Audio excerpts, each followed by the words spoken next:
గత కొన్నేళ్లలో ఒక టెంపర్ని మినహాయిస్తే పూరి జగన్నాథ్ నుంచి యావరేజ్ మూవీలు కూడా రాలేదు. దానికి ముందు వెనుక డిజాస్టర్లు తీశాడు పూరి. టెంపర్ స్క్రిప్ట్ కూడా ఆయనది కాదన్న సంగతి తెలిసిందే. టెంపర్ తర్వాత వచ్చిన 3 సినిమాలు ఒకదాన్ని మించి ఒకటి ఫ్లాప్ అయ్యాయి.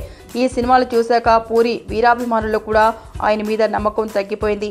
ఇలాంటి సమయంలో నందమూరి బాలకృష్ణ పూరితో జట్టు కట్టాలనుకోవడం చూసి ఆయన అభిమానుల్లో కంగారు మొదలైంది. అయితే ఇది జస్ట్ రూమరే అనుకుంటుంటే హడావుడిగా సినిమా మొదలు పెట్టేసి షాక్ ఇచ్చాడు బాలయ్య.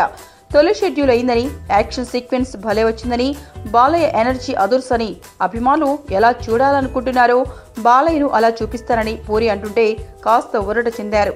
కానీ ఇందులో నందమూరి అభిమానుల ఆశలపై రోగ్ పిడుగుపడింది. చాలా తక్కువ అంచనాలతో చేస్తున్న నిరాశపరుస్తున్న చిత్రం ఇది.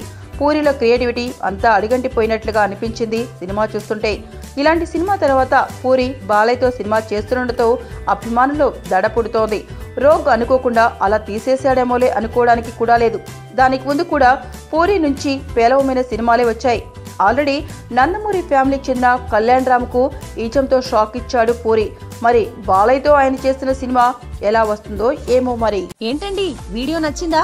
అయితే ఓ లైక్ వేసుకోండి, లేదంటే ఓ కామెంట్ చేయండి. ఎప్పటికప్పుడు మా వీడియోస్ చూడాలంటే సబ్స్క్రైబ్ చేసుకోండి.